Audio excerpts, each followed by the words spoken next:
The Senate will come to order. The Secretary will call the roll. Senator Buck. Senator Cannizzaro. Senator Cruz Crawford. Senator Daley. Senator Degnaté. Senator Dondero Loop. Senator Ellison. Senator Flores. Senator Hansen. Senator Krasner. Senator Lang. Senator Neal. Senator Wynn. Senator Orenshaw. Senator Pizzina. Senator Rogish. Senator Scheibel. Senator Steinbeck. Senator Stone. Senator Taylor. Senator Titus. Let the record reflect there are 21 senators present. Please rise for the prayer by Pastor Chris White with Shine Church in Carson City and remain standing for the Pledge of Allegiance. Let's pray. Dear God, let our land be a land where women and men can hold their heads up high, a land where our leaders will have the courage and the permission to lead this great state, where Americans can have faith in our land, our leaders, our neighbors, and you. Let it be a land safe for our children for generations to come. May the Lord bless us and keep us. May the Lord cause his face to shine upon us. May the Lord bless our country with peace and prosperity. Thank you, Lord, for the brave men and women who fight to keep our country the land of the free and the home of the brave. Bring peace and safety to them and their loved ones. Protect them as they serve this great nation. Lord, please bless our lawmakers, our leaders, and all who assist them, as well as their families, in the name of the one who is alive forevermore. Amen. I pledge allegiance to the flag of the United States of America and to the republic for which it stands, one nation, under God, indivisible, with liberty and justice for all.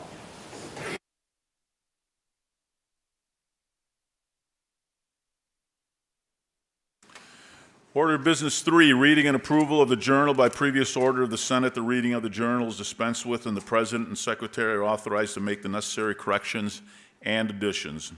Order of Business 4, reports of committees.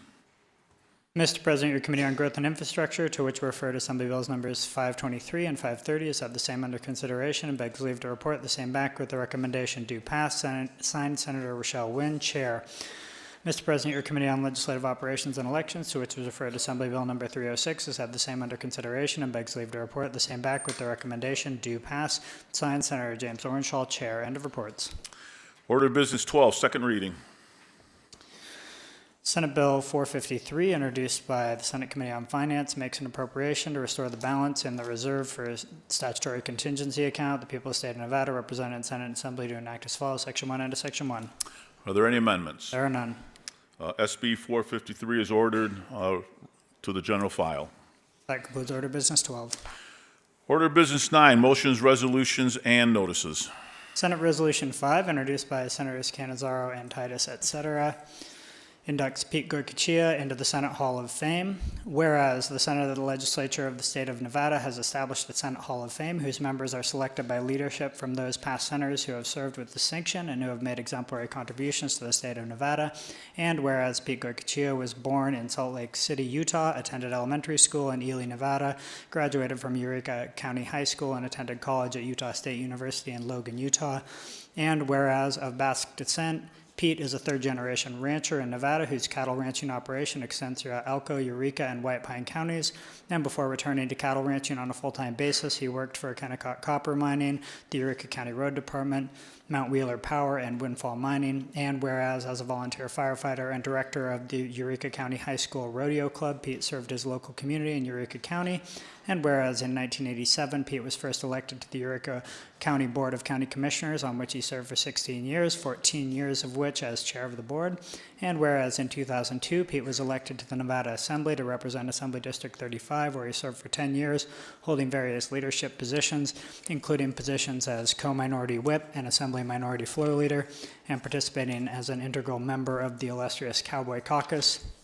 And whereas in 2012, Pete was elected to the Nevada Senate to represent Senate District 19, where he served for 12 years and held positions including chair of the Senate Committee on Government Affairs and chair of the Legislative Commission Subcommittee to Study Water. And whereas Pete served as a member of the Assembly Committee on Ways and Means for 2 legislative sessions beginning in 2009, and then after being elected to the Nevada Senate, he spent his next 6 legislative sessions as a member on the Senate Committee on Finance, and whereas throughout his time serving in the Nevada Legislature, Pete was dedicated to supporting and strengthening rural communities across this state by championing policies to improve access to quality education and healthcare, advocating for legislation to protect farmers and ranchers and their way of life, and promoting the responsible management of natural resources and water systems. And whereas after completing 22 years of public service in the Nevada Legislature, and just as Pete was preparing to retire to his ranch, Governor Lombardo appointed Pete to represent District 8 on the Board of Regents of the University of Nevada. And whereas Pete has been married to his wife Gladys for nearly 53 years, and they had 3 children, Julian Joseph, Jolene, and Raymond Baptista, and have 2 granddaughters, Juliana and Amelia, who Pete affectionately refers to as Punky and Mimi. Now, therefore, be it resolved by the Senate of the State of Nevada that for his many years of devoted service to the State of Nevada and Eureka County, Nevada, as a member of the Eureka County Board of Commissioners, as a member of both the Nevada Assembly and Senate, and as a regent on to the University of Nevada, Pete Goycochea is hereby inducted into the Senate Hall of Fame of the Legislature of the State of Nevada, and be it further resolved that this resolution becomes effective upon adoption. End of resolution. Senator Titus. Thank you, Mr. President. I move to adopt Senate Resolution Number 5. You've heard the motion. Senator Titus. Thank you, Mr. President. I have some remarks to make about my good friend and fellow Senator Pete Goycochea. We have to recognize him as this incredible person, a man whose legacy is woven into the fabric of Nevada's public life, a man whose boots have traversed the rangeland, whose voice has championed the needs of rural Nevada, and whose steady hand was guided policy on issues as fundamental as water, public lands, and local governance. It is my distinct honor to introduce former Senator Pete Goycochea as a member of the 2025 Senate Hall of Fame.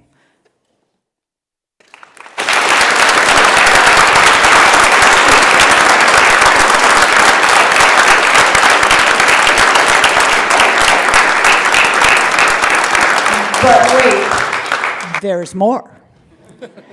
Pete's story is quintessentially Nevadan. Born just across the state line in Salt Lake City, he was raised and educated in Ely, attended Sacred Heart Parochial School, and graduated from Eureka County High School before heading to Utah State University. As a third-generation rancher, Pete's roots run deep in Elko, Eureka, White Pine counties, and communities he has served with unwavering commitment for decades. Before returning to cattle ranching full-time, he spent time working for the Kennecott Copper Mine, the Eureka County Road Department, Mount Wheeler Power, and Windfall Mining. He also served his local community as a Eureka volunteer firefighter and as a director of Eureka County High School Rodeo. In 1987, he feels that way sometimes. In 1987, he was elected to the Eureka County Board of Commissioners, serving for 16 years, 14 of them as commission chair. From there, he entered the Nevada Assembly in 2002, representing District 35 for a decade before his election to the Senate in 2012, where he served with distinction for 12 years, representing Senate District 19. Pete's legislative record is marked by leadership and expertise. He's held key positions, including Assembly Minority Whip, Assembly Minority Floor Leader, Chair of the Senate Committee on Government Affairs, Chair of the Legislative Commission's Subcommittee to Study Water. He was a fixture on the Money Committee, serving first on the Assembly Committee Ways and Means, and then the Senate Committee on Finance for 6 consecutive sessions. His expertise and advocacy made him the legislative spokesman for the rurals, a voice for those communities who were often overlooked, and a tireless champion for responsible and natural resource policy in the driest state in the nation. Pete's approach to public service has always been rooted in listening to his constituents and delivering for them. When White Pine County wanted a community swimming pool, Pete authored and passed the bill to make it happen. And when rural Nevada needed a voice on water and land issues, Pete was there, asking the hard questions, forging consensus, and shaping the policy that will benefit generations of Nevadans to come. But beyond the titles and the legislation, Pete is a friend and mentor to many. The Cowboy Caucus, those early morning gatherings over coffee, became a forum for camaraderie and counsel, and Pete's colleagues and legislative assistants became an extended family. His humility, honesty, integrity, and have earned him the respect of all who have served with him. I know that we are honoring Senator Goicoechea today as a member of the 2025 Senate Hall of Fame, but did you know that he was already a member of the Cowboy Hall of Fame? So I found this somewhere, the Cowboy Hall of Fame. You will all have to read some of the inscriptions and descriptions of some of the members of the Cowboy Hall of Fame. But I think I really want to focus on what Pete was identified in the Cowboy, and this is clean. I kept it the best one at clean. He was he was affectionately known as the Professor Fandango Goicoechea, and according to a source, he penned the cowboy rule. What Pete would be known to say, it doesn't take a rocket scientist to spot a goat in a flock of sheep. Even as he retired from his legislative service, Pete's public service continued. As you heard, Governor Lombardo appointed him to the Board of Regents, where he now represents District 8 and the Nevada system of higher education. He told me earlier today that they promised him they'd only have 4 meetings a year, and so far in the first couple months they've had 31 meetings. He's trying to make that better. Above all, Pete is a devoted family man, married to Gladys for nearly 53 years, father to JJ, Jolene, Raymond Ortista, and proud grandfather Juliana and Amelia, as we heard, Punky and Mimi. Pete's love for his family is as enduring as his commitment to Nevada. Senator Goicoechea, your legacy is one of service, stewardship, and genuine care for the people and places of Nevada. And on behalf of the Nevada Senate, it is my privilege to welcome you to the Senate Hall of Fame, a place reserved for those who truly have made Nevada better.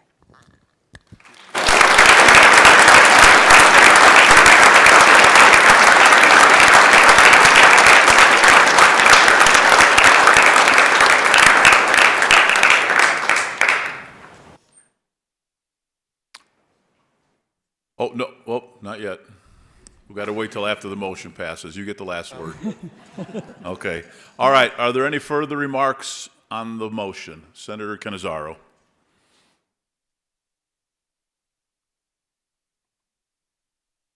Thank you, Mr. President. And Senator, I think you're going to have to sit through many of us talking about how wonderful you are and how excited we are to have you in the Senate Hall of Fame. I think that there are not a lot of folks where you say this, and it is very true, and I think this will resonate with many people here today, but they just don't make human beings like they make Pete G. He is truly a one of a kind, and someone who I remember when it came upon us that he was actually going to be termed out of the Nevada Senate. And he was going to be leaving. And I think that there may have been more tears shed in my caucus than anywhere else in the building. Everyone was really worried, like, what were we going to do without Pete? Who was going to tell us what to do when it came to some of these issues in the rules, and who was going to instruct us and educate us on water law, who was going to be our voice of reason when it came to the money committees and we were talking about how to fund different things, because I think we came to rely on you as someone who was not only the voice of wisdom, but somebody who we eminently trusted on these issues and someone who we relied upon for advice. And I think that just speaks to why it is when we were contemplating, okay, we're going to do the Hall of Fame this year. Who should we have? When it was Senator Goicoechea, it was a resounding yes, I think, across the board, not just from the elected members of this body all the way around, but from every member who works here. Staff on down. Everyone was very excited that this was going to give us an opportunity to just, again, I think, say thank you and to recognize just how wonderful it was for those of us who did get the opportunity to serve with you, how wonderful that truly was as an experience. Every morning when we would walk in and walk out, Senator would walk past my desk and say good morning. And every morning in the money committees, hey, how you doing? How's everything? And I think that sometimes in this building, when politics gets involved, we overlook how important it is to be kind. And you have never forgotten what it meant to be kind, or to extend a hello or a thank you.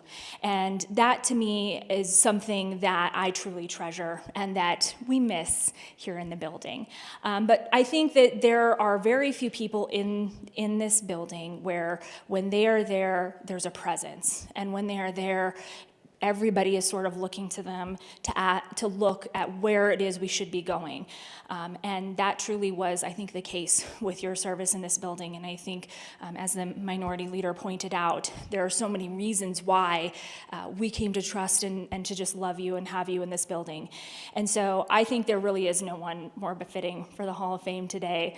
And we were just very excited to have you. Congratulations, your lifetime of service to this beautiful state that is our home, that is your home, I think is truly represented, and we miss you here in the building, but very excited to have you inducted into the Hall of Fame. And so thank you for being here. Thank you for your service. And I definitely rise in strong support of Senate Resolution number 5.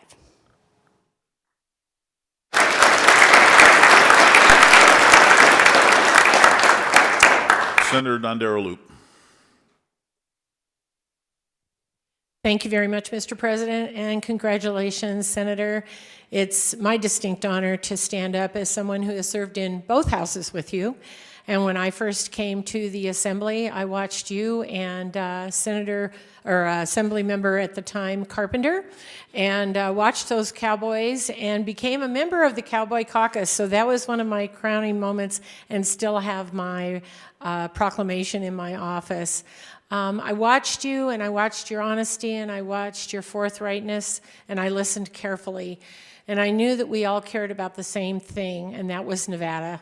And so as someone who truly is pleased that you are receiving this honor, because you truly deserve it. And we do miss you, as the majority leader said. We value everybody in this body. But when we lose institutional knowledge, it is something that is gone forever. So thank you very much for all your service. Thank you for letting me be a part of the Cowboy Caucus. And thank you to all of your family for sharing you with us.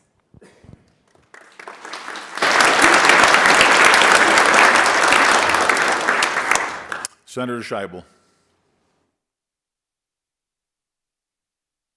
Thank you, Mr. President. I also rise to just express my gratitude to our former senator from District 19. And in my first session, I sat back here in this row next to Senator Goycochea.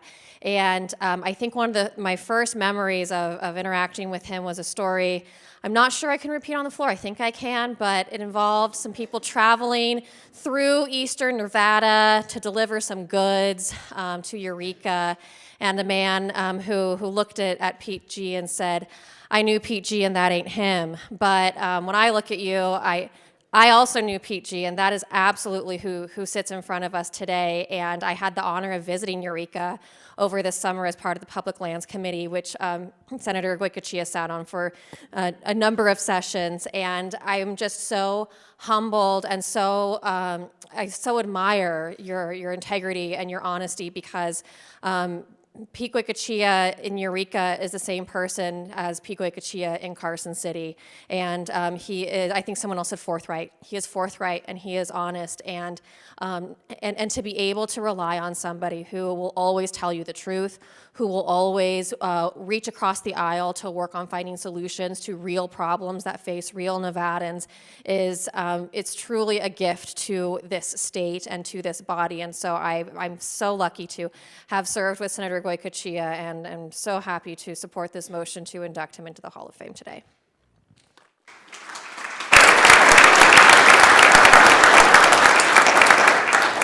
Senator Pizzina.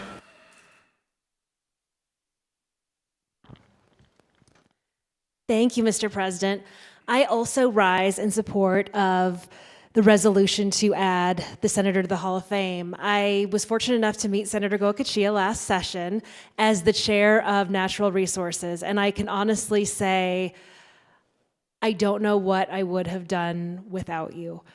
Your kindness, the trust that you placed in me, and just the incredible amount of knowledge that you had made the session run so smoothly. And I was honored to sit alongside you on the committee.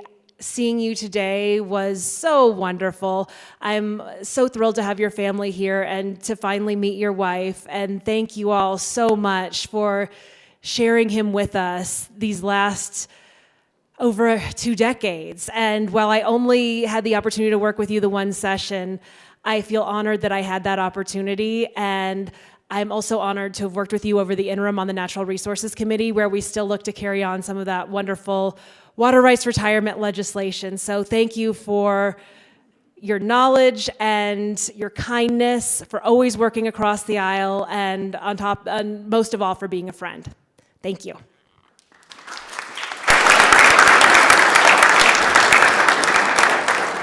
Senator Neal. Thank you. I wasn't going to speak. Thank you, Mr. President, for acknowledging me. Pete G., to me, you represent a library. It's a library of all of the water law. We served together on both sides of the House, and the thing that I appreciated most was I would run to you and I'd be like, hey, like I kind of I believe in some of the things that you're thinking about on this, and can you like object on this policy with me, or try to delete portions out of this bill because they're really moving in the wrong direction. And I really, they say that when you have elders, they literally, that's what they represent. They're a library. They're books untold, and they're books that are told. But they're also books that you can never read enough of, because that is what they represent. And your whole entire life is this volumes and volumes and volumes of knowledge and wisdom that I actually gained, even though I'm from the South. And so I just want to say, I miss you. I miss your wisdom. And there are times when I don't have your number, but I thought about like, hey, I'd love to know what Pete G would be thinking about on this particular issue, because you're not here. And I always lean to your moderateness when it came to Senate finance and government affairs.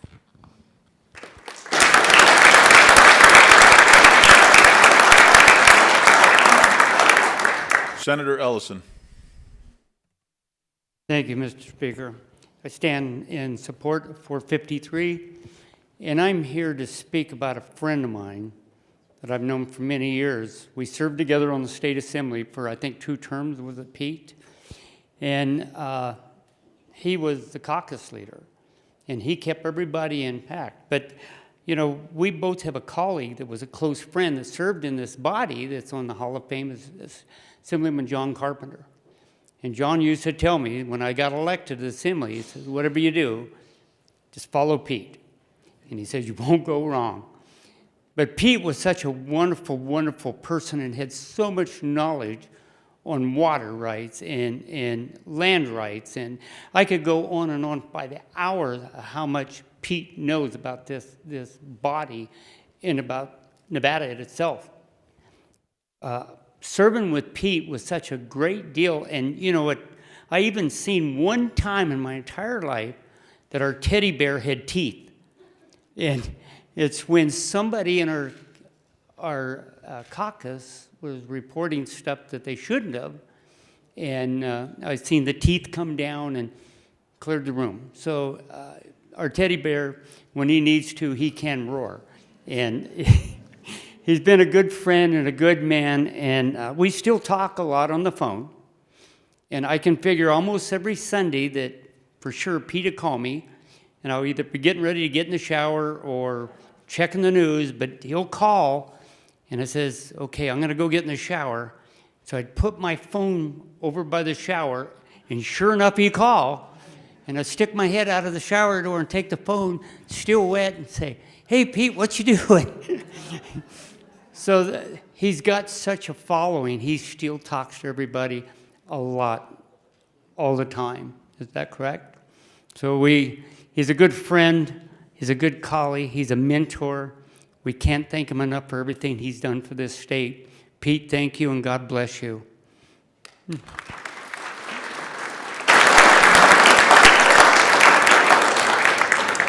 Senator Orenshaw. Thank you very much, Mr. President. I rise in support of the resolution. Like my colleague from Senate District 8, I had the honor of serving with Senator Goicoechea in the Assembly and in the Senate. And he was very kind to me and would help me on public lands issues, water law issues, raw milk issues, a little bit, although I could never get Pete to vote for my raw milk bill, much as I tried. But when I think about Pete, I think about the great champions for rural Nevada, people like Assemblyman John Carpenter, Assemblyman John Marvel, Senator Dean Rhodes, and I know that Pete Goicoechea's name is going to be up there as one of the great champions for rural Nevada. And it became harder through the years with our population centers moving to southern Nevada and Reno, and representation became smaller for rural Nevada. But Senator Goicoechea fought even harder as the advocate for rural Nevada.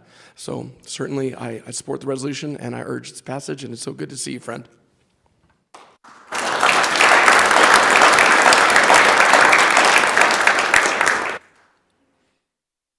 All right, seeing no further remarks, we have a motion on the floor. All those in favor signify by saying aye. Aye. Opposed, nay. Motion carries. Mr. Sergeant at Arms, would you please do the unveiling?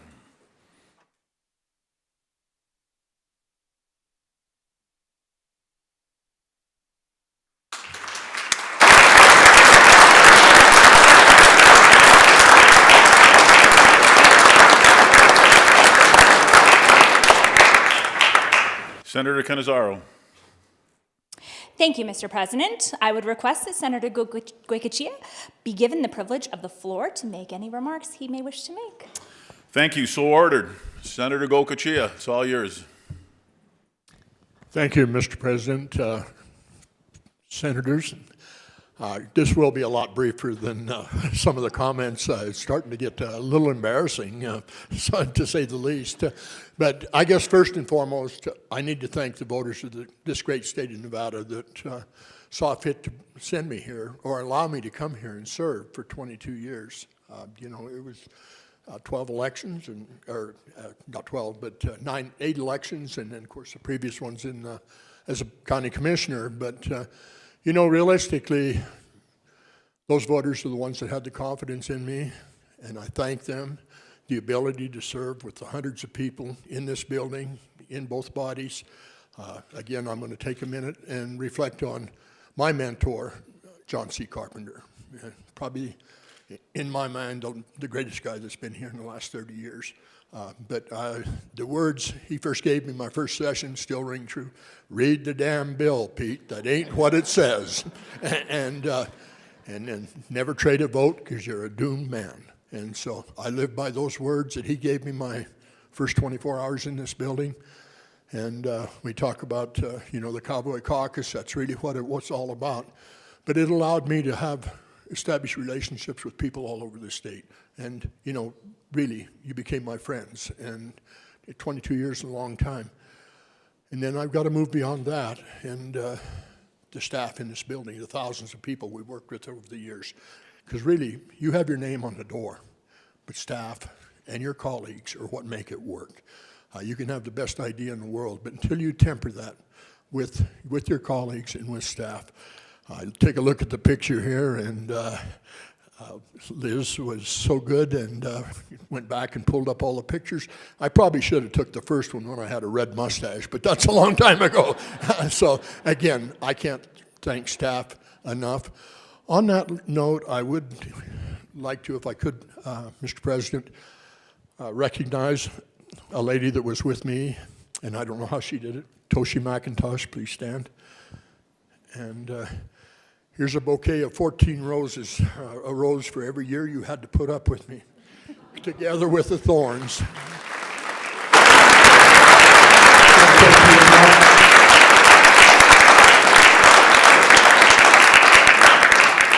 She started with me in, let's see, that was 2010 in the Assembly when I was minority leader, and carried it forward. And we talk about the Cowboy Caucus.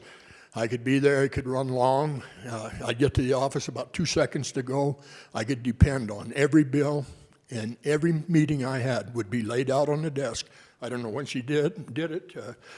I'd leave after her in the night, but the next morning I could guarantee you it. When I hit the office door, whether it was 7 o'clock or 9 o'clock, late or early, it was ready. And so, Toshi, I can't thank you enough, and for the 14 years, and she's just such a, and as we were upstairs today, I have to say, she's still watching out for me. She, over here, Pete, do this, do that. And along those lines, and I know we haven't got to it, but, you know, again, there's another inductee, I believe, later, and, you know, again, a good friend, and a rural. And you can take the person out of the country, but you don't take the country out of the person. So in the end, I think it's values that we all have, and really appreciate. So I can't thank you enough, and you know, at this point, I have to say it's overwhelming. But you know, if you do something long enough, eventually you get something right, and once in a while you get something right. So in 22 years, it's been a great time. I also have to recognize my wife. If she'd please stand. You know, she prepared a camp outfit for me for 11 different years, and she could depend on me showing up sometime with a load of dirty laundry, and expected it to be ready to go back by Sunday night, no matter what we had going at the ranch. You know, I had to have a suit for Monday morning, and it's been a long haul. And, you know, we stayed in some pretty good houses here and some not so good. You know, I remember one over here on the east side here.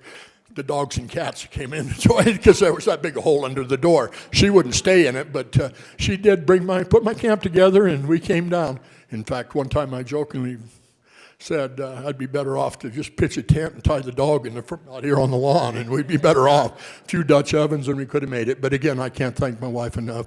And also my colleague and sidekick for 22 years and beyond, Mr. Tom Grady, former Assemblyman Tom Grady, and of course his family. I'd have to recognize them. Again, you talk about conversations. We have a phone call every morning, and we'll tell each other a lie if we don't have anything else to say. So anyway, it's been good. But again, it's living this body in the contacts and your relationships, and that's how you best represent your constituents. You know who to call and who's going to respond and how to get them relief, and that's all you can ask for. And I thank you all. I thank the voters of this state for the ability to serve them. Thank you. Thank you, Mr. President.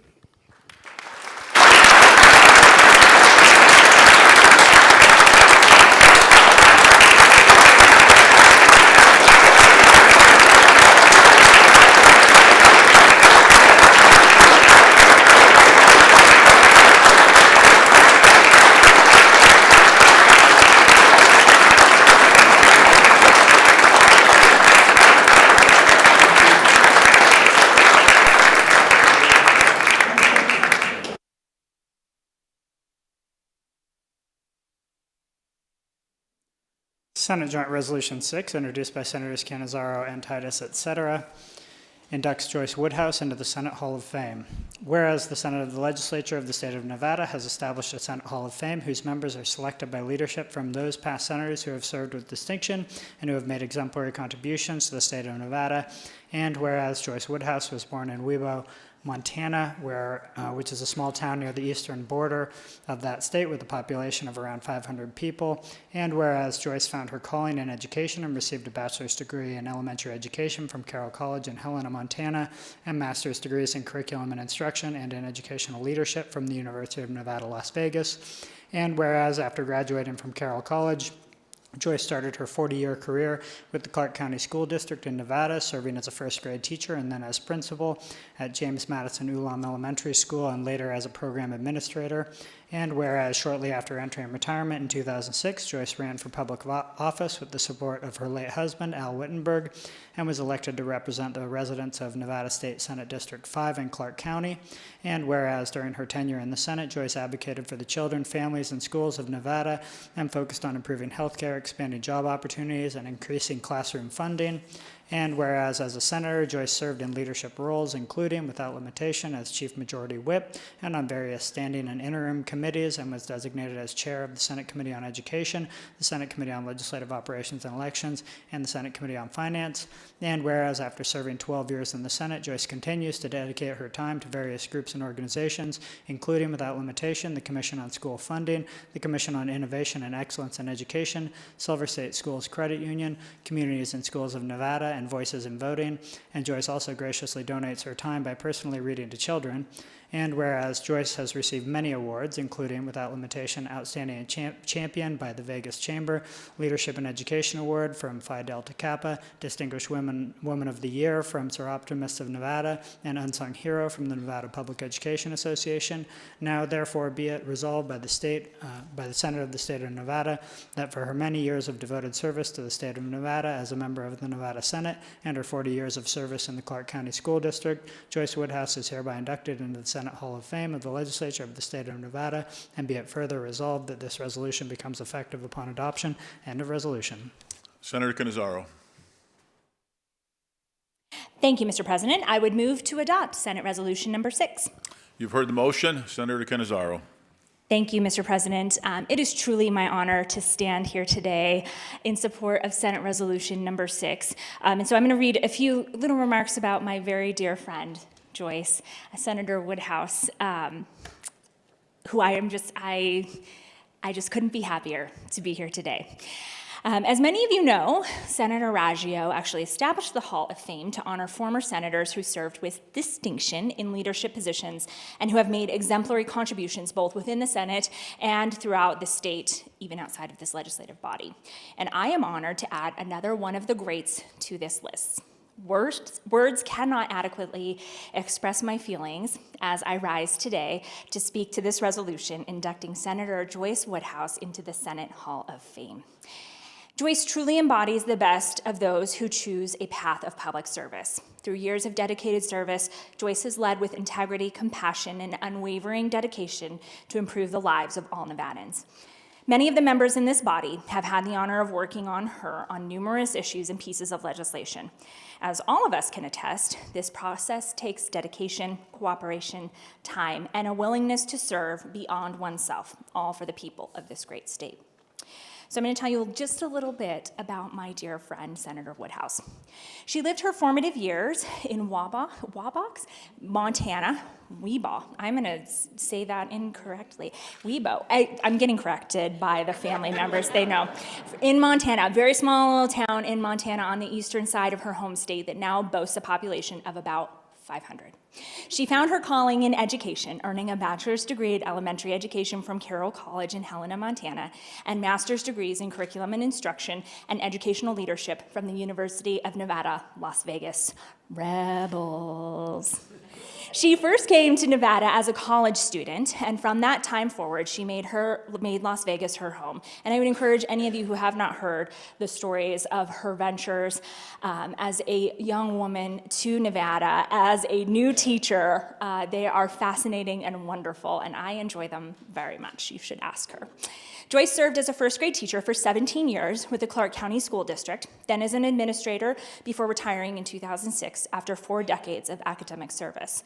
Not one to rest on her laurels, she then felt a calling to continue her public service and ran for public office, winning the honor of representing the residents of Senate District 5.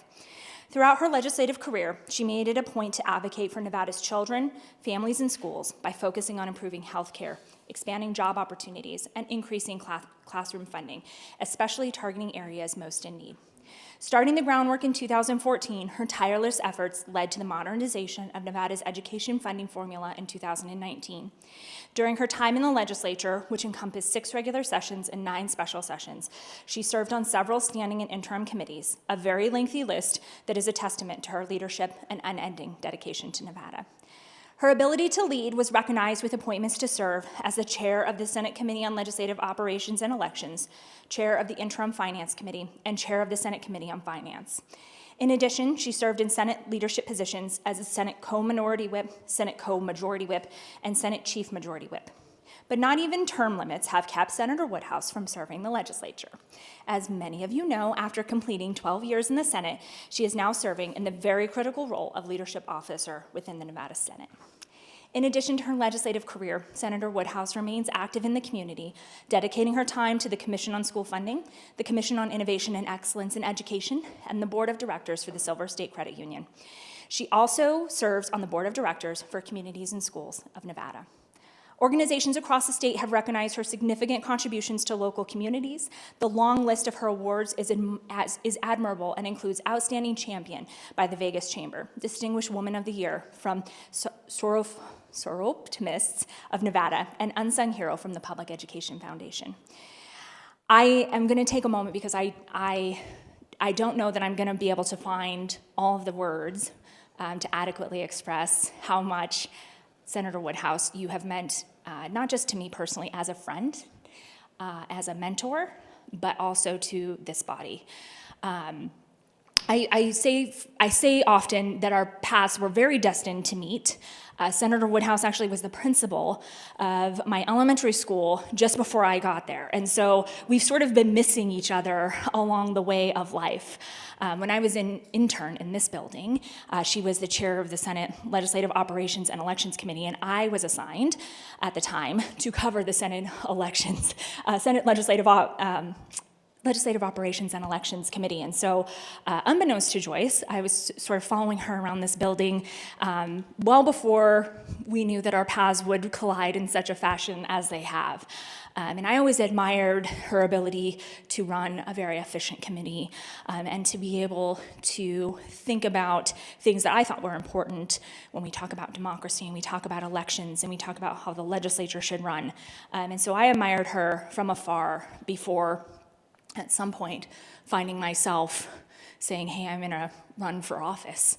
And Joyce was an elected senator at the time. She was going to be running in a very tough election race, and I, foolishly was going to jump into this crazy Senate race, having no political experience of my own, and she I think was a mentor along the campaign trail. And I will tell you that I've never seen anybody work as hard as Joyce Woodhouse.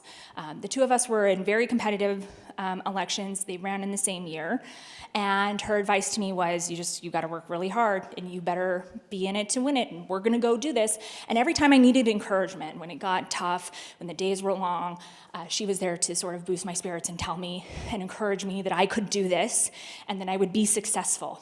And those words of encouragement meant more to me than I could possibly have imagined. But it became my goal actually to beat her. We would track how many doors we would knock. And I was like, I'm gonna win, obviously.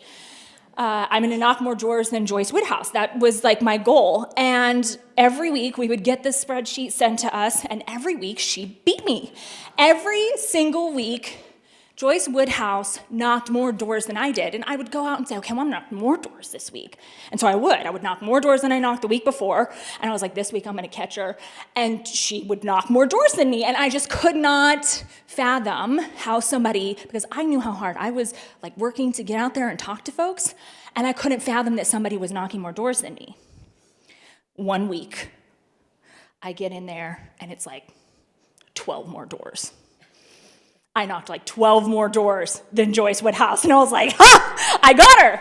I have won. This is amazing. I have done it. I have succeeded. And then I come to find out that she was actually very ill that entire week.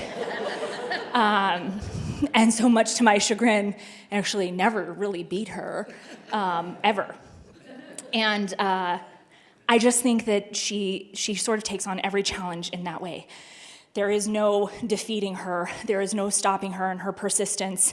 And the good nature that she has about her throughout that entire persistence just always, I think, centers me and grounds me to remind myself to also be persistent and to also be patient and to also know that with good work, things will get done.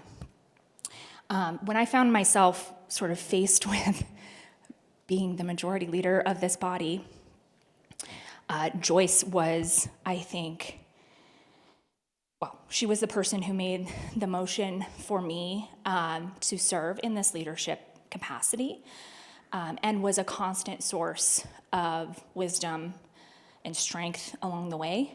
There is, in my mind, and I know Senator Ratty, former Senator Ratty is here too, I think the two of us would wholeheartedly agree that we would never have made it through that session. We never would have made it through that session without Joyce. Her knowledge of things in a way that is not boastful, and that I think sometimes goes unnoticed. The things that she knows about how this building works, the time that she has put into understanding budgets and understanding policy in healthcare and in education is something that if you talk to her, you know that she knows, but she is not somebody who sort of parades around and talks about all the things that she knows or tries to prove that she has better or more wisdom than you do. And I am eternally grateful because I know for a fact that we would not have made it through that session if it weren't for Joyce. When it came after that session and we headed into the pandemic, going into special sessions and having to cut the budget, I don't think any of us would have made it without her. She was sort of that steadfast hand of leadership, quiet and empowering. And I know why she was so successful as an educator. And so for whatever reason, she has continued to let me drag her along this journey with me. And I have to say that I cannot think of any person that I would rather have by my side. I cannot think of any person that I have come to admire more. She is family. And I think one of the things I love about her is that she gives the most thoughtful cards. And that to me, I love getting a Joyce Woodhouse card. I don't throw them away. I cherish them. And she is that person who not only I think is wickedly smart and effortlessly caring about people, she is thoughtful and kind. And when you need it, she is thinking of you. She has been along every pregnancy journey of mine with me. Through the thick of it. And I remember I looked at her last session and said, hey, so I'm gonna go to the hospital. I'm gonna be back in just a couple hours. Don't you worry. And she was like, okay. When I left this building, she was like, listen, she's not gonna be back here in a couple hours. So we gotta get some things in line for her because she's not coming back. And Joyce was right. And she just is a dear, dear friend. I don't think I say enough how much I admire and respect and appreciate you coming along this journey with me. As I've said, I think our paths were destined to meet, and there is so much good that has happened in this state because of your work, either out front or behind the scenes, that I think there are too many Nevadans that will not know that you were directly involved in that and made a difference for them. But there are a lot of us that do know exactly how much you have made a difference here in this great state.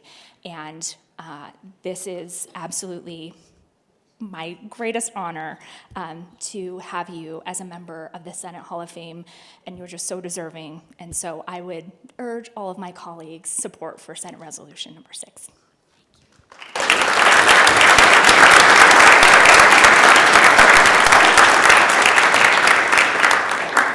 Senator Dondero Loop. Thank you very much, Mr. President, and I rise in support of Senate Joint Resolution 6.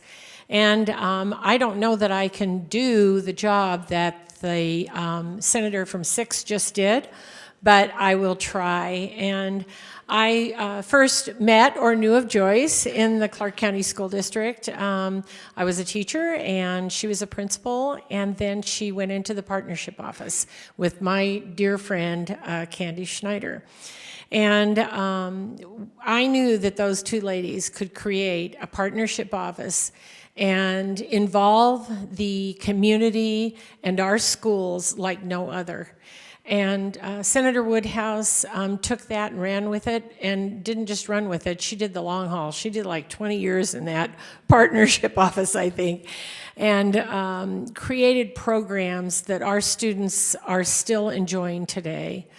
Here at the legislature, I once again got to work with the senator and learned so much from her. And with the exception of occasional shopping trip to Reno that we might do, or me lying to the person that's getting on the plane, telling him, no, my sister's going to sit here. I can't give up this seat. It doesn't matter what it is. She's my partner, and her institutional knowledge, the senator is so correct. Her institutional knowledge is amazing. I know that I can always go to her and say, I know we had this bill in 2019 and it blah, blah, blah about education. And she'll go, I remember that one. And 2 minutes later, she's got it up on the computer and she's telling me all about it. I count on her as Senate Finance Chair to help me through some of the hearings that we've had. I count on her to give me her wisdom. I could stand here, like I said, for a long time telling you all the great things about her that we all know are true, but the most important is that with term limits, we lose institutional knowledge. And it is just a travesty, and we are so blessed to have you back here working with us, because what we gain from you being in that position, I hope you know how much not only we appreciate, but we also need every single day of the 120 days or more that we are here.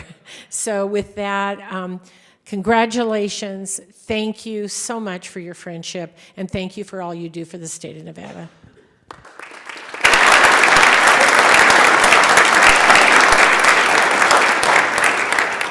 Senator Pizzina.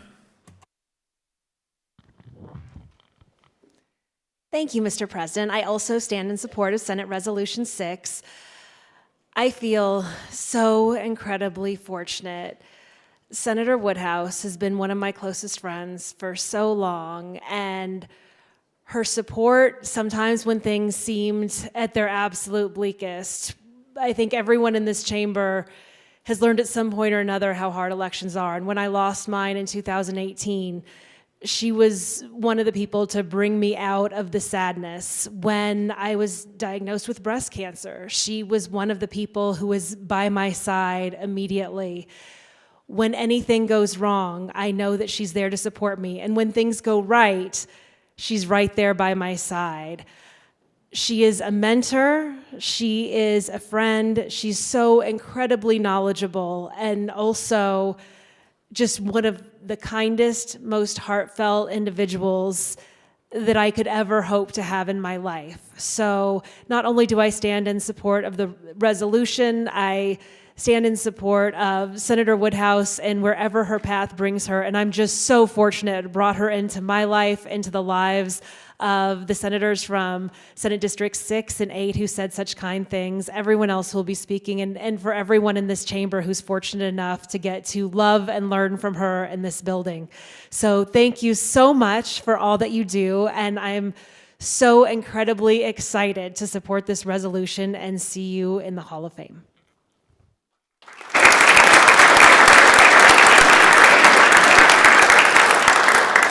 Senator Orenshaw. Thank you very much, Mr. President. I rise in support of Senate Resolution 6, and couldn't really think of anyone more fitting for this honor. Senator Woodhouse's activism and her fighting for Nevadans goes back long before she became a member of the legislature. In the early 1970s, there was a big fight in Nevada over the Equal Rights Amendment. And we might wonder now, who thinks it's strange that women and men should have equal rights? But in the 1970s, it was a very controversial issue. And Nevada was one of the last states left to adopt the Equal Rights Amendment. And the fight here was bitter. And a lot of people, were scared to stand up for the Equal Rights Amendment, but not Senator Woodhouse. If you go through the minutes of those hearings, there she is, fighting for the Equal Rights Amendment as a private citizen in the early 1970s, which passed here in our chamber, passed the state Senate. Unfortunately, didn't make it through the other house, but but her activism, her tenacity certainly made the difference in something that was so difficult, and not like we think now, like who would question equal rights for women and men being in the U.S. Constitution. Going through the years, how she's affected my life. When I was in the Assembly and Senator Woodhouse was in the State Senate, independently, different people had come to us both with the same idea for a bill, unbeknownst to either of us. And Senator Woodhouse was very kind to let me, this young Assembly person who was very green, run with the idea and carry the idea, and was very kind of you, Senator Woodhouse, to let me run with that idea. And it did pass and get signed into law, and you were my co-sponsor on that issue, but you didn't have to do that. Not everybody would have done that. It was very kind of you to let me carry that bill.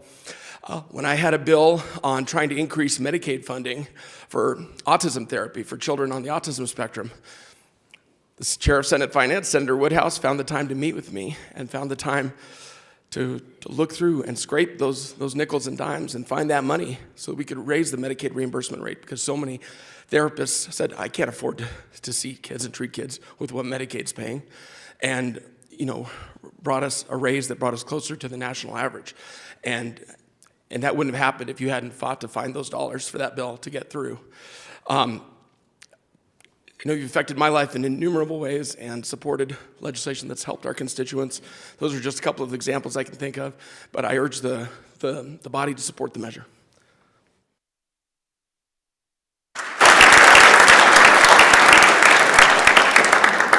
Senator Scheibel.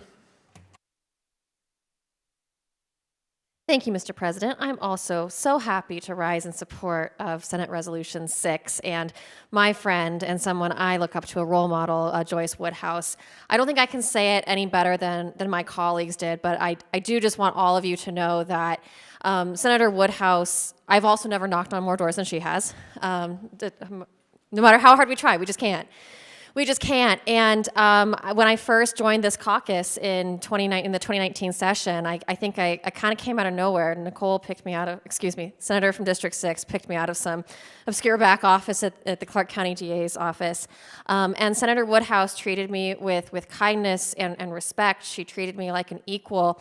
And it's only been in the last couple of sessions that I've started to appreciate just how kind she was to me and how much she gave of her time. Now that I realize not only the power of the Senate Finance Chair, but the obligations that come with that role, how busy she was in that 2019 session, and yet she still made time for me. I think of the times that I stopped in her office to ask her about obscure education bills, to ask her about why my bill wasn't moving in natural resources, and she would take the time to tell me. And in retrospect, I realized that I was keeping her from important briefings and probably keeping her here later at night, but she never complained about it, because she didn't view the job just as serving the people of her district, but all of the people of Nevada and all of the young leaders who are coming up behind her. And I just am so grateful for that, and that in my first session I could work alongside someone who's been a role model is just an incredible opportunity that I don't think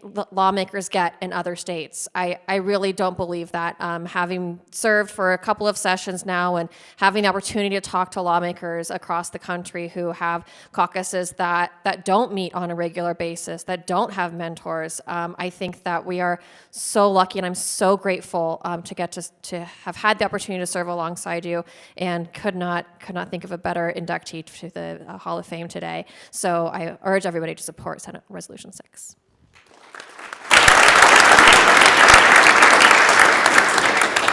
Senator Titus. Thank you, Mr. President. I too rise in support of Senate Resolution number 6. I didn't know Joyce in my first session in 2015 in the Assembly. I rarely got to the Senate side. Not many of my bills made it over here in my first session, like they're not making it this session. However, I got to know Joyce and the interim committee when I was on the chair of a senior issues committee, and Joyce and I served on that committee. And I got to know and respect Joyce at that time. She was always did her homework, incredibly knowledgeable, especially with the issues in Clark County, which I knew very little about. And she stood up and she'd come and we'd talk about some of the nursing home issues and some of the issues for seniors. And I grew a tremendous respect for her passion for her constituents and for this great state.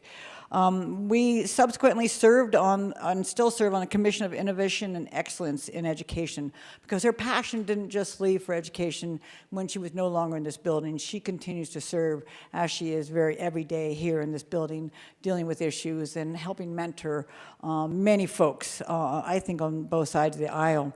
But I also have to tell you, Joyce is small, but don't let that small size fool you. She's pretty darn mighty and pretty darn tough. And I just want to acknowledge that toughness, I feel, as the good Senator Pete G. alluded to, is those country folks, you know, growing Montana girl, they grow them tough out here in the rural areas. And I would say that Senator Joyce Woodhouse is a perfect example of what it's like to grow up in rural America and then represent everybody around her and bring that kind of importance of doing your job, holding everybody accountable. And so I just want to acknowledge the tremendous respect that I have for Senator Woodhouse and what she's done for the state of Nevada. So thank you, Mr. President.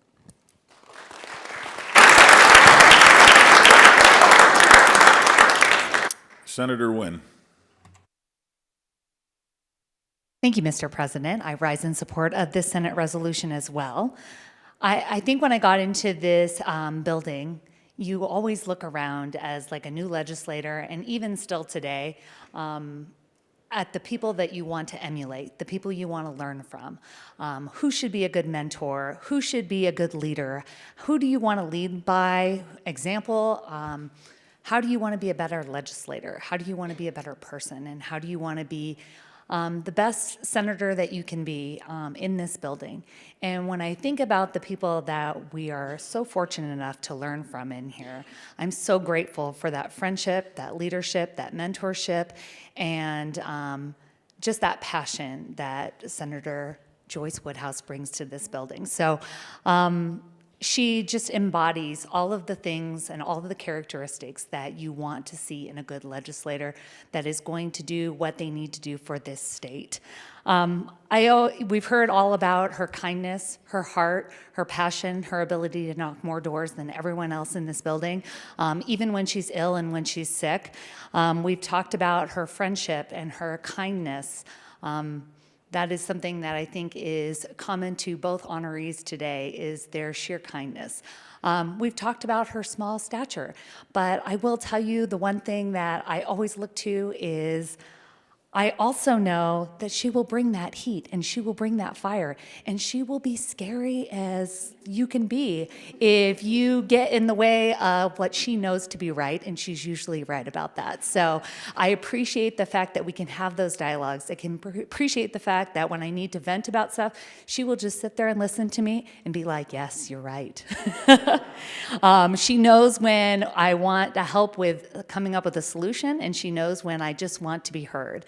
And I think that makes her an excellent candidate for the Senate Hall of Fame, and I obviously send my support for this resolution as well. So thank you.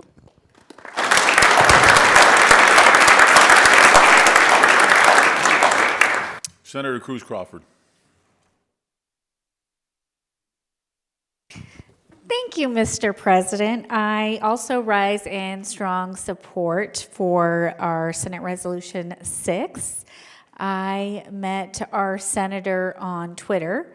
I was advised by my former assistant principal that we need to get out there and start getting community partners. And I had this lady that I had not heard of named Joyce Woodhouse start following our page and retweeting and liking it. And then I found that she was a first grade teacher at my elementary school that I'm the principal of.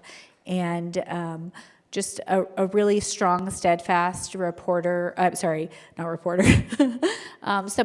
of our school. And I got to grow a friendship and respect for her through that. Little did I know, I think she was trying to get me to come over here and run for Senate.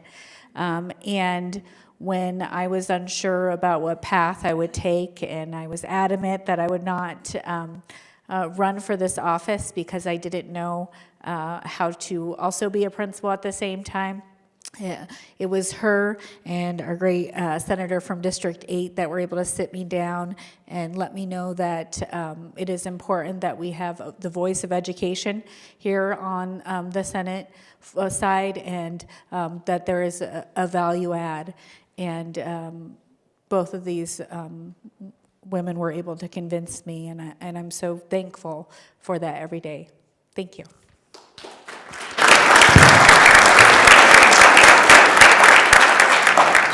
Senator Taylor.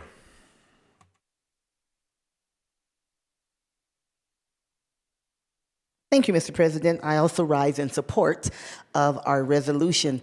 I needed to rise to say something to Joyce because before I met you, your reputation preceded you. I knew who you were. I knew about you. People talked of your wisdom and of your experience and of your expertise. So as a freshman senator, when I got to go to you to ask questions and to get advice, and you would take time out and sit down with me and say, well, this is how we handle this. I'd be freaking out about something, and you'd be very calm. No problem. We can fix it. Just do this. And, you know, I thought, man, she must really like me because she's right there for me. And then I realized you did that for everybody because that's just who you are. But I just so appreciate the way that you have never made me feel unable to ask you a question. You've always been there to lend a hand and to make sure I knew it was going to be all right. So it is my honor to rise in support of your induction into the Hall of Fame.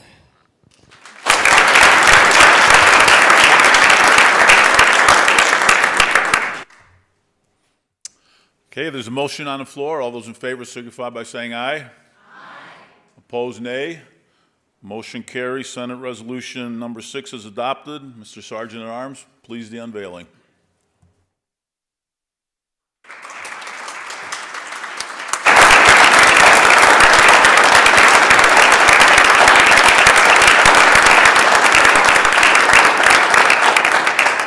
Senator Cannizzaro. Thank you, Mr. President. I would request that Senator Joyce Woodhouse be given the privilege of the floor to make any remarks. So ordered. Senator Woodhouse.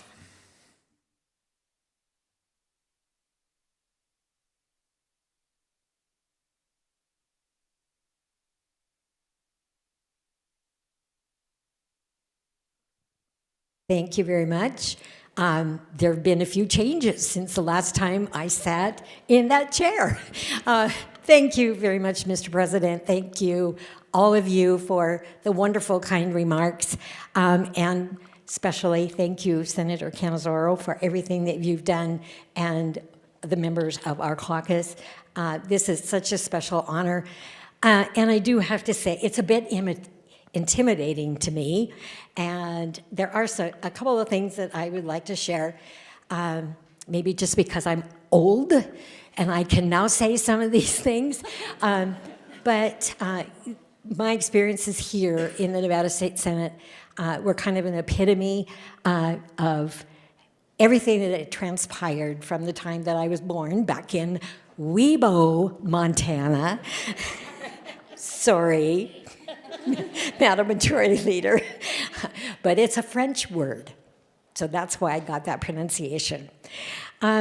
So I do want to say first, before I start, Senator Goycochea, it is my honor to be up here today with you as inductees into the Hall of Fame. You are such a good friend and colleague all of the years that we served here in this chamber. And so I thank you for everything that you did for me. So I think a day like this causes us all to kind of think back, why and how did we get here? I was this nerdy little kid in Sweetgrass County High School in Big Timber, Montana. My senior year in high school, I had to give an oral book report. I'd never done that before, so I fainted 3 times.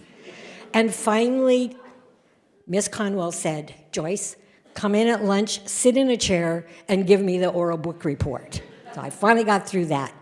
But, you know, you learn by all of these things that happen to you, and I just want to share a few of those with you today. I told you I was a nerdy kid, and going through school, my passion was school. Get straight A's, get that scholarship, and go to college. My mom and dad did not have the money to send 5 daughters to college, but that's what they wanted us to do. And I was the oldest, so that kind of tells you something too.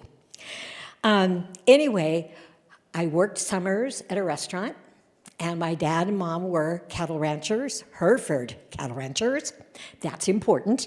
But we were able to pick out our fat beef from my dad's herd, train them, show them, and sell them, and that was added to my college fund. My sisters did that too.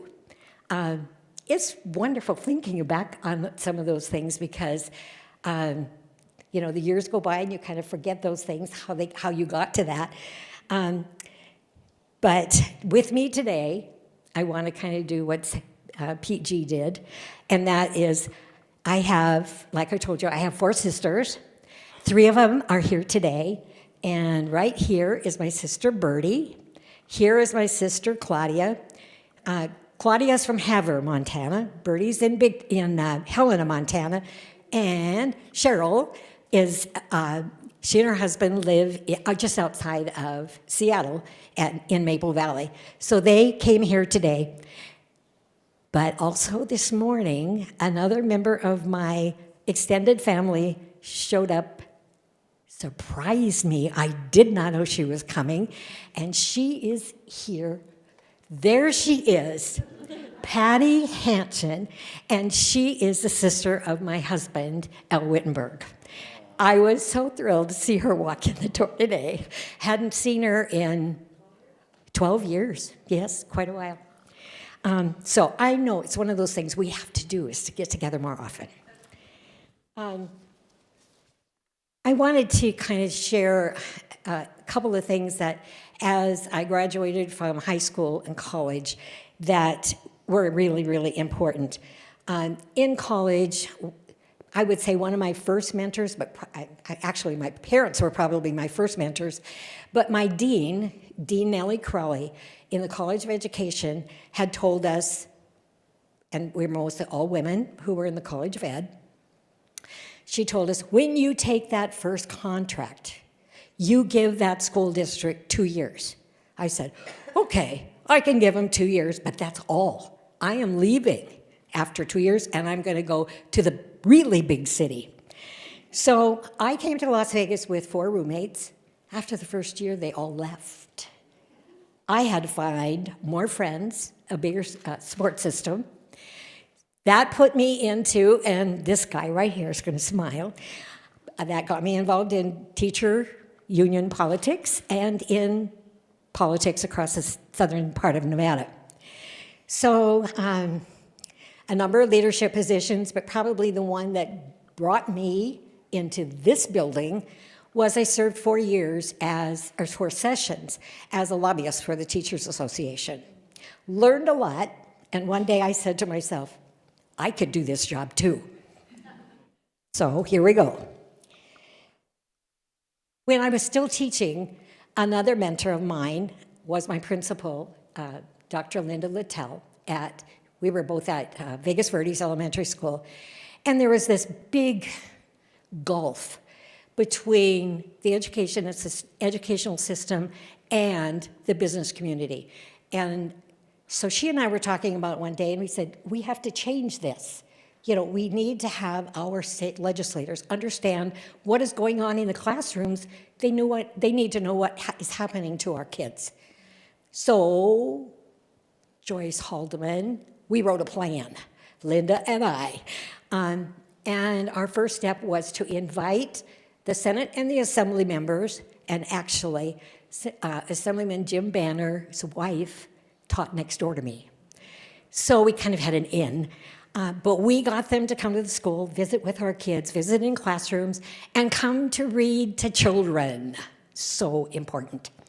And after that, Linda left Vegas Verdes, and she took the School Community Partnership Program over as the director and started the growth of that program. When she moved on further up the ladder in the Clark County School District, I followed her as the director. And my friend, Senator Don Darrell Loop, mentioned how Candy Schneider and I grew that program. K-12 kind of opened a lot of doors for me because I taught first grade for 17 years. Was a principal of an elementary school. But Candy and I, every subject, activity that came in our office, we found a way to make it happen. Bringing resources and activities to kids and teachers that they normally would not have had. And it was a very, very special working relationship and probably one of the best things we've ever done together. But also, you know, everything has a connection. Connection was former Senator Mike Schneider is Candy's husband. And between the two of them, Mike had decided that he wanted to run for the Assembly. Candy knew that I had worked for a lot of candidates in Southern Nevada. So I was convinced to help Mike run his races for the Assembly. As a campaign manager, I'd never really been a campaign manager. I just kind of figured it out. We figured it out together. And that was before computers and all that stuff. So we ran, though he served in the Assembly, I don't even remember how many years, then came over here and served all of the time in here. But I do want to tell one story on Mike and Candy. Mike and I were walking, you know, the majority leader brought this up, walking and knocking on doors. Mike and I were knocking on doors on a Saturday morning, might have even been a Sunday morning, I don't know, Sunday afternoon. Candy was at the end of the block with the car. So Mike and I are in this apartment complex, I'm not going to tell you where. He was on one side of the street, I was on the other, knocking on doors, running up to the second floor, back on down, going on down to the next building. All of a sudden, here comes Mike. His eyes are as big as saucers. And he said, "Joyce, start walking fast to the end of the street, get in the car." I said, "Oh my gosh, okay, let's go." We walked very quickly down to the end of the street. I said, "Mike, what's the matter?" He said, "There's a whole group of young men, Sunday morning, drinking beer, shooting arrows at empty beer cans on a wall." I mean, you know, you can't make these things up. It was quite an experience. So as we indicated, after 40 years, I did retire from the school district. And again, Mike Schneider and former Senator Stephen Horsford decided that I should run for the state Senate. Mike would say, and so would Stephen, "You know how that all works." And I said, "Well, no, don't think so. I'm in a very difficult district, and at the time, it was a dual district. It went from Flamingo to Horizon Ridge, and on the north and the south, and on the east, it was Boulder Highway, and on the west, it was the interstate. There were 2 senators in that district. But the 2 of those guys sat Al and I down 3 times. And we finally said, yes, I would go for it. So Al had been an assemblyman up here in northern Nevada in Reno for 2 sessions, so he knew the game as well. The most important thing, I think, that he brought to the campaign, as well as walking every single day with me, was he understood targeting before targeting was a word in political circles. And so we were able to make, I think, the best use of our time and getting as many doors knocked on and people talked to, which is important. So we were successful that time. And I did forget to tell you, I was going to tell you this too. I think my interest got really turned to the positive when I was still teaching, why I thought I could do this when I was teaching. I decided I wanted to be in the assembly. I ran twice for the assembly, lost twice. Devastating to lose. And that's when I said, I'm going to go to UNLV and get that degree. And then, of course, I got 2 while I was at it. But the interest in serving in this kind of a role was something that had been building. And so when the opportunity came to run and serve in the Senate, I had to do that. So the first 2 sessions in my first term, I learned a lot. First session, I was in the minority. Second session, we were in the majority. Interesting. Like I said, I learned a lot. I ran for re-election and lost. Oh my goodness, another devastating blow. But we said, you know, we can do it. And so Elle and I hit the campaign trail again, and we were successful. So a lot of learning under my belt by that time, and so went on from there. But I think one of the things that I've learned and saw, and it's been brought up already this morning too, is as legislators, you learn and you respect the support and the expertise that you get from folks like this, the front desk, our legal people, our constituent services, everyone that has an opportunity to interact with you as an elected official. From the bottom of my heart, I never could have done this job without the backup of the staff of the legislature. You all are impressive, and I really, really appreciate it. We have wonderful people here, wonderful people that came before them, and we so appreciate that. That makes us be able to do our job. I wanted to talk a little bit about, in addition to the legislative staff, but a couple of legislators that I worked with and individuals that helped me make some of the positive pieces of legislation happen. First of all, Senator David Parks, one of my very best friends of all time and still is. We have lunch every once in a while.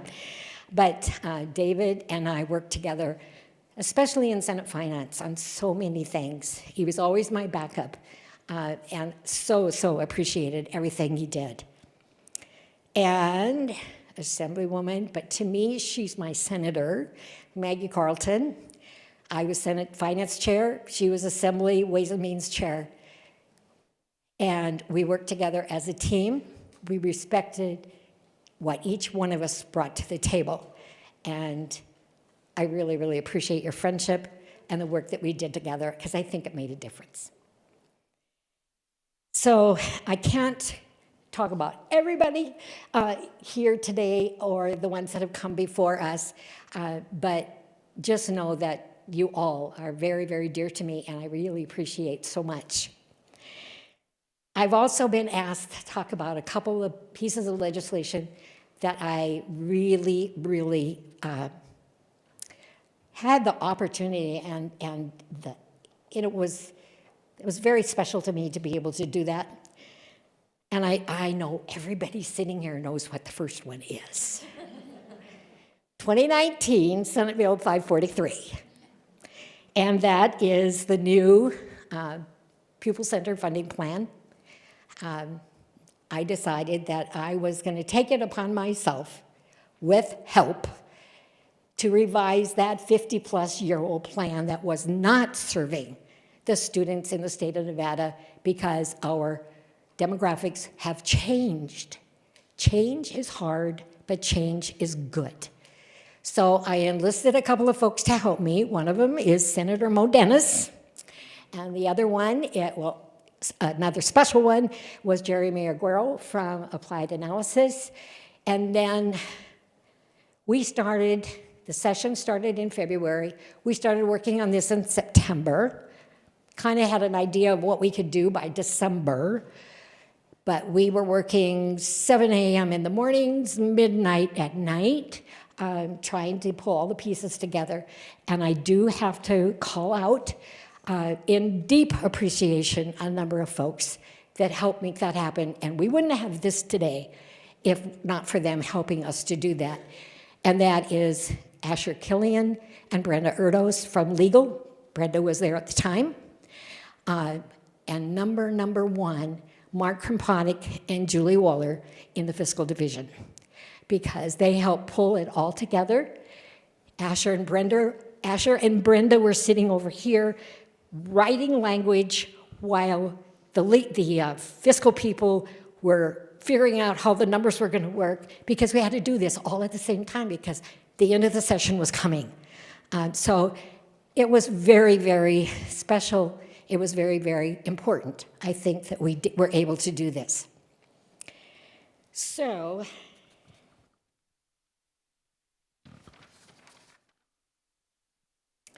but I do think the new pupil-centered funding plan does provide for an avenue for our children and our teachers and administrators in our schools to bring the quality to our educational system that we need.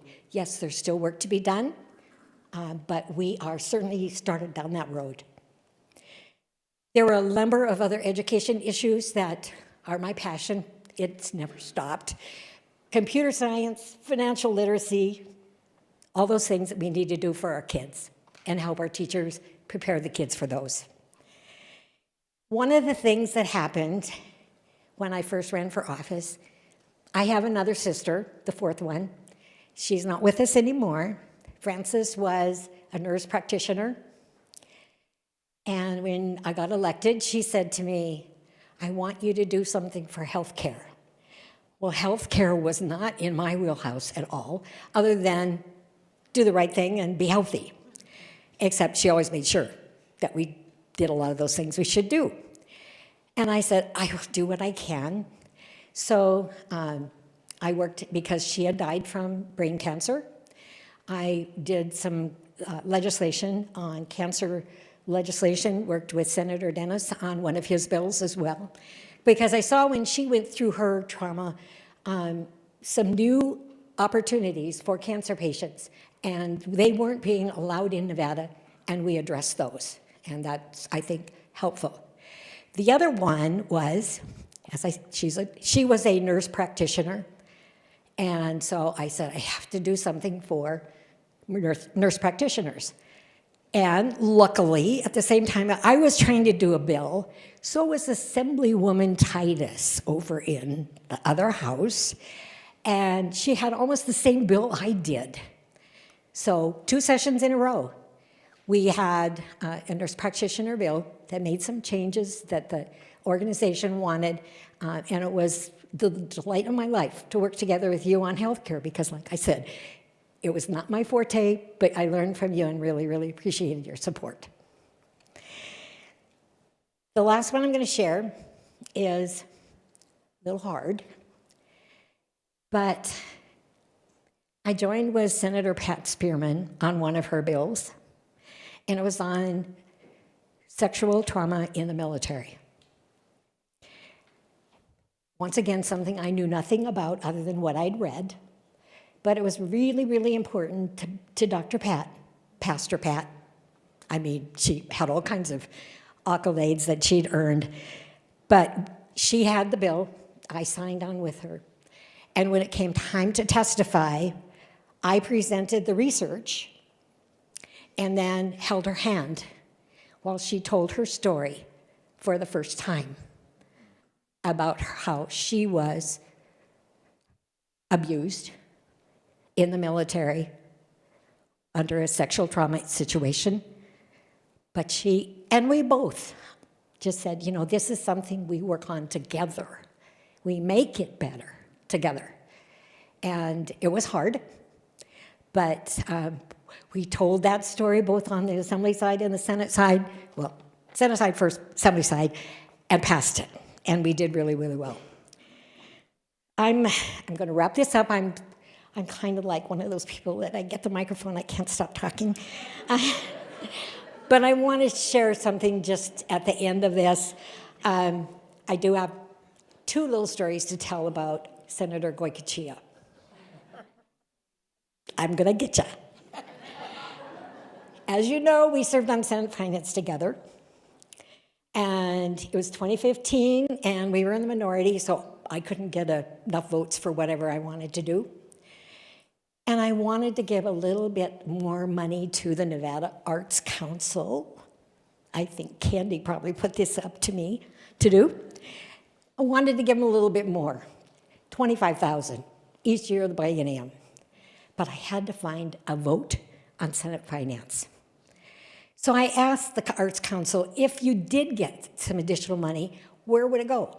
And they said, we have to bring our resources out into the rural communities and the rural schools for the kids. So I said, I'm going to go talk to Pete. So I went and I talked to Pete G. and explained what we wanted to do and how much. And he said, yes, I will help you. And so myself and another Democratic member on the committee made the motion and the second, and the chair called for the vote, and it passed. The chairman turned and looked down both sides of the table and said, what just happened? Pete had voted with us, so everybody then voted for the bill. So thank you, Pete, for that.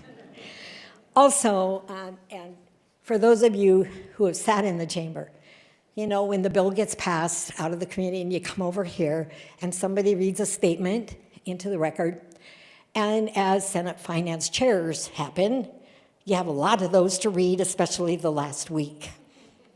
And a lot of them are long. Anyway, one day I had a whole stack of them on my desk that I had to read. And I sat there, Pete sat up here, and I stood up and I walked over the rail and said to Pete, I want you to do the presentations on a couple of these bills today. And he looked at me and he says, why me? Really? And I said, yes, you are the best person in this chamber. You are the one who knows all about water, wildlife, forestry, it goes on.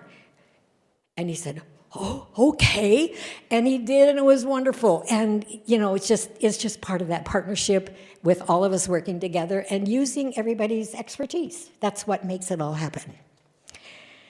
So, the last thing I want to say today, because, once again, I'm 81 years old today. I'm proud of it. However, it takes all of us to make this happen. So many stories to tell, so many people to recognize. And I touched base with a couple of you about what we were working on. But the message that I'd like to leave, especially to the senators in the chamber today, is as you work through the rest of this session, it's not an easy one. We'll probably go on into the months ahead. But just to remind you all, and I know you have this in your heart, you say it, we all know it, and that is, we are here to serve all of Nevadans, our families, our most vulnerable, and I want to call out our children, our seniors, and our veterans, and ask you to remember them when you're making the decisions these last few months. So, thank you so very much. I love you all. Appreciate it.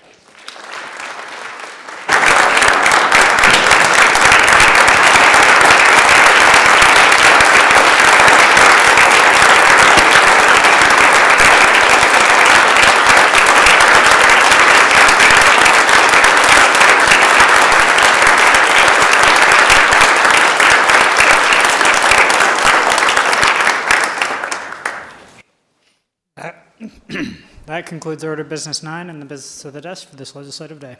Thank you. Order Business 16, remarks from the floor, introduction of guests. Senator Pizzina. Thank you so much, Mr. President. I was given by the fabulous team at UNLV a proclamation for the Honorable Joyce Woodhouse. We've been in here a little while, so I'm going to go over just a little bit of it. But whereas Senator Joyce Woodhouse is a UNLV alumna and has long been recognized as a trailblazer in Nevada public service, representing Senate District 5 in Clark County with distinction and serving as Chief Majority Whip in 2019, co-minority in 2017, while advancing policies rooted in equity, access, and opportunity. She has brought to the legislature decades of firsthand experience in public education as a teacher, principal, and program administrator in the Clark County School District, using her voice to shape thoughtful, student-centered policy. And we would like to honor her on behalf as well of UNLV. Thank you so much.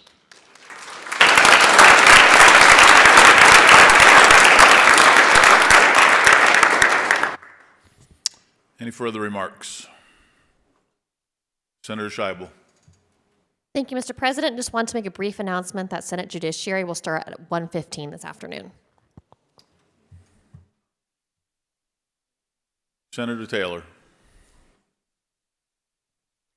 Thank you, Mr. President. I'll make that same announcement about Senate Education, 1:15. Thank you. Okay, Senator Cannizzaro. Thank you, Mr. President, and thank you everybody for joining us for our Hall of Fame and our two very, very deserving inductees. For those of you who are here, I think we'll probably do photos, so stick around for that.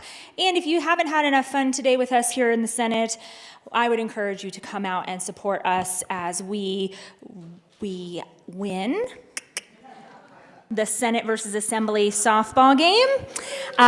It is tonight at 5:30 at Western Nevada College, Harvey Field. So please come cheer on the Senate as we take on the Assembly and beat them in the softball game. We expect to see all of you there. I'm sure it's going to be a lot of fun. And with that, Mr. President, I would move that the Senate, number one, stand in adjournment until 11 a.m. on Thursday, April 8th, 2025. Thank you. You've heard the motion. All those in favor signify by saying aye. Opposed, nay. Motion carries. We are adjourned.